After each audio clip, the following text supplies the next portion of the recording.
నమస్తే, welcome to A1 TV Telugu news. ఇక detail చూస్తే హైదరాబాద్లో దీక్షా దివాస్లో భాగంగా కార్పొరేటర్ పండాల సతీష్ గౌడ్ మాట్లాడుతూ 17 సంవత్సరాల క్రితం నవంబర్ 29 రోజున తెలంగాణ జాతిపిత కేసీఆర్ దీక్షా దివాస్ పేరుతో కేసీఆర్ చచ్చుడో తెలంగాణ వచ్చుడు అని నినాదంతో ప్రజల్లోకి వెళ్లే విధంగా ఉద్యమాన్ని మరింత ఉధృతం చేశారని ఆయన గుర్తు చేశారు.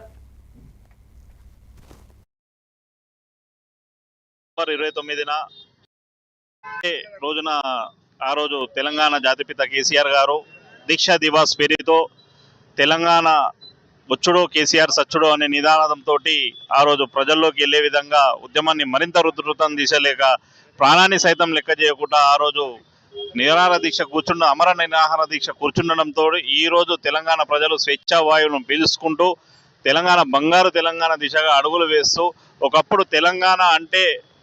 తక్కువతనంతో మనం గొప్పగా చెప్పుకునే స్థాయి నుండి ఇవాళ తెలంగాణ అనేది దేశంలోనే గర్వంగా చెప్పుకునే స్థాయికి తీసుకెళ్లిన మహనీయుడు ఉన్నారంటే అది మన తెలంగాణ జాతిపిత కేసీఆర్ గారే. 10 సంవత్సరాల కాలంలో రాష్ట్రాన్ని అద్భుతంగా తీర్చిదిద్ది అభివృద్ధి పదంలో నీళ్లు, నియామకాలు, నిధులు అనే అంశంతో పైకి తీసుకొచ్చి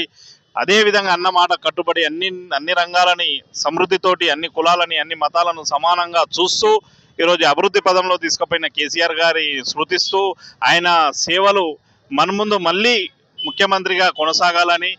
మున్ముందు గట్టి మెజార్టీతోటి 100 సీట్ల పైగా మెజార్టీతోటి మళ్ళీ ముఖ్యమంత్రి కావాలని ఆకాంక్షిస్తూ ఆ రోజు ఆయన చేసిన దీక్షాఫలాన్ని భావి తరాలకు కూడా తెలిపే విధంగా, ఎందుకంటే భావి తరాలకు ఇప్పుడు 17 సంవత్సరాల నుంచి పుట్టిన అందులో పిల్లలకు 25 సంవత్సరాల వరకు కూడా చరిత్ర తెలియదు. ఎందుకంటే తెలంగాణ ఆ రోజు ఏ విధంగా కష్టపడితే ఏ విధంగా వచ్చిందనేది ప్రజలకు ఆవశ్యకత. తెలంగాణ రాకముందుకు రాష్ట్రం ఏ విధంగా ఉండే, ఏ విధంగా నిర్లక్ష్యానికి గురైన ఉండే, ఈ రోజు తెలంగాణ వచ్చినాక మనం పోటీ ఇచ్చి అలా నిలదొక్కున్నాం. దేశంలోనే నెంబర్ 1 స్థాయి తీసుకెళ్లిన ఘనత కేసీఆర్ గారికి దక్కింది. కాబట్టి ఆ యొక్క చరిత్రాత్మక ఘట్టాన్ని స్మరిస్తూ మరిన్ని ప్రజల ఆకాంక్షలు నెరవేర్చేదాకా కేసీఆర్ గారికి దేవుడు ఆ భగవంతుడు తెలంగాణ ప్రజల ఆశీర్వాదంతో మరింత ఆయుర ఆరోగ్యాలతోటి ఆయన ఆరోగ్యంగా ఉండాలని, తెలంగాణను బంగారు తెలంగాణ దిశగా మరొక అడుగు ఎత్తాలని చెప్పి కోరుకుంటూ జై తెలంగాణ. కేసీఆర్ గారి